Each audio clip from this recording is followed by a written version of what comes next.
خپول یا په خپل مسلک کې ژباړه کول دا ډیره مهمه ده.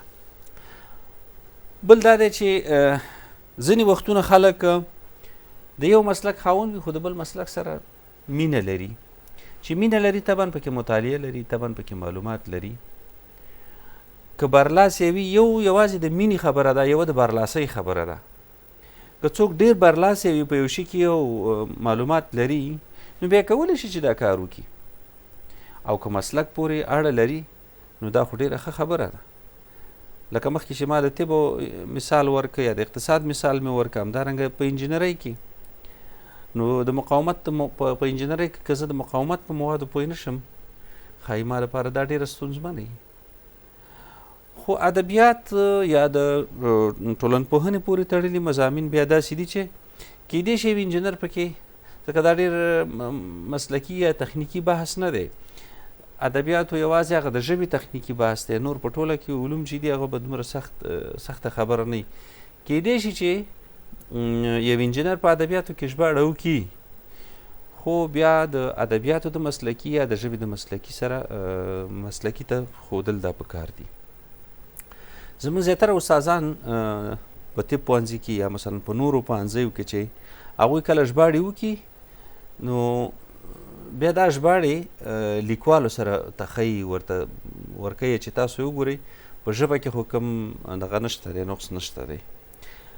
لیکوال بیا په هغه مفهوم ډېر نه پوهېږي چې مثلا د څه شی راژباړلی، په دې مفهوم خو زه نه پوهېږم، دا ځکه زما مسلک نه دی.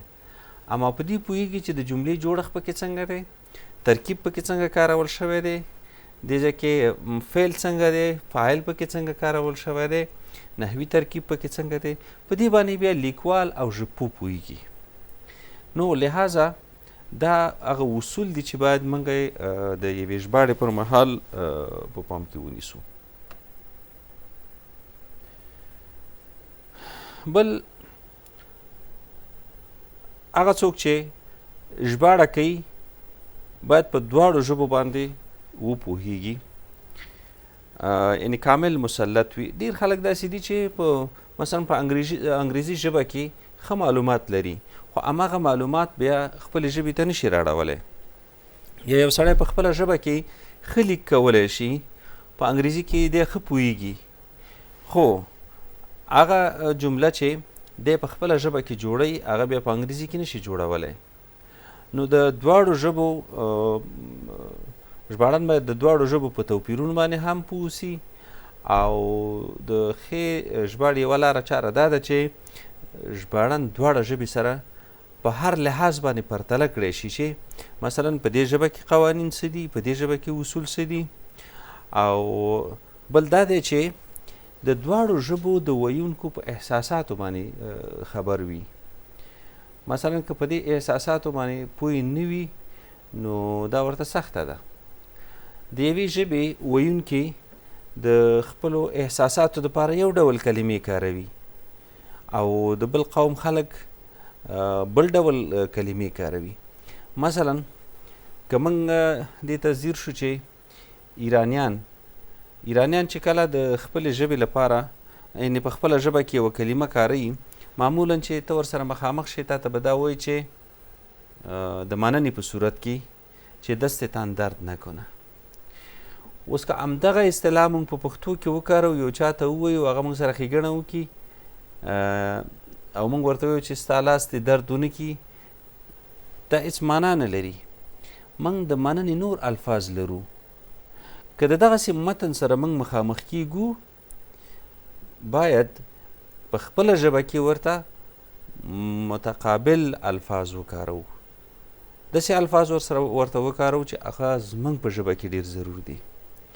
مثلا ډېره زیاته مننه، خدای مو ښه لره، په خیر راشئ. دغسې اصطلاحات زموږ په بېلابېلو لهجو کې شته دی، زموږ په بېلابېلو سیمو کې شته دی، باید هغه وکارو. بل ټکي په ټکي ژباړه ده، لکه مخکې چې موږ ورباندې خبره وکړه، یو شی باید ټکي په ټکي ونه ژباړل شي. او بل دا دی چې کله چې موږ یوه جمله کارو هغه دغه جملې په ټولو اړخونو باندې پوه اوسو.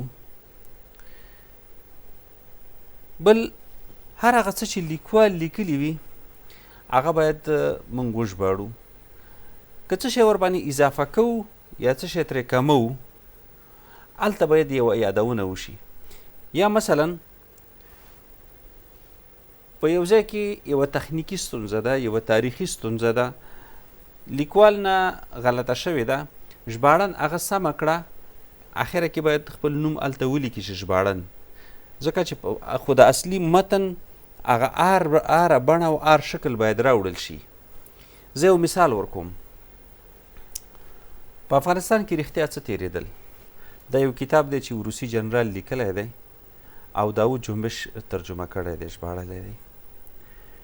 په دې کتاب کې په یو ځای کې د ظاهرشاه د پخواني پاچا ظاهرشاه د میرمنې نوم غلط ښودل شوی. هلته یې هماغسې ترجمه کړی دی، خو په لمنلیک کې هلته یادونه کړې ده په فوټ نوټ کې چې دې ځای کې دا نوم دغسې سم دی، بیا لیکلي دي ژباړن. یا په هغه کتاب کې غالبا ما دا وخته لوستی او لږ مې په ذهن کې دي، د ملیشو د حکومت د ملیشو یو قمندان د مجاهدینو قمندان ښودل شوی. دا یو تېروتنه ده تاریخي، خو ژباړن هغه برابر کړی، لاندې لیکلي دي چې دا د مجاهدینو قمندان نه بلکې د ملیشو یو قمندان دی. د سیمې او جغرافیې سره بلدتیا په ژباړه کې، مثلا کله چې موږ د جغرافیې سره بلد نه یو او په یوه سیمه کې په یوه سیمه باندې لیکل کوو، کیدای شي چې شمال رانه جنوب شي او جنوب رانه شمال شي. یعنې مثال تاسو وګورئ، الکساندر مایوروف هغه روسی جنرال دی، دلته د قواو مشر دی، په خپل کتاب په ډېر دقت سره لیکلی، خو بیا هم ترې په جغرافیه کې دغه شوې ده، غلطي شوې ده، او هم ترې په د اشخاصو په نومونو کې، هم په دغه سیاسي مسایلو کې. خو هغه څوک چې د دې سیمې اوسېدونکی دی هغه په جغرافیه پوه دی، هغه په تاریخ پوه دی، هغه د اشخاصو سره پیژندګلوي لري، نو دا دغه متن یې تصحیح کړی دی. اوس که چیرته یو بیروني لیکوال مثلا شکسپیر یوه لیکنه کړې ده، شکسپیر پکې تېروتی دی، خو که زه هغه لیکنه را ژباړم خپلې ژبې ته، زه فکر نه کوم که زه د شکسپیر تېروتنې دغه کړی شم، رابرسېره کړی شم، ځکه زه د شکسپیر په ټولنه کې تر شکسپیر زیاته بلدتیا نه لرم. او تاریخي تېروتنې خو کېږي، مثلا غبار صاحب تېروتنې کړي دي، کوهزاد صاحب تېروتنې کړي دي، کاکړ صاحب کړي دي، نورو کړي دي لیکوالو، دا خو طبیعي خبره ده، دا به کوي. رشاد صاحب د همدغه خلکو تاریخ پوهانو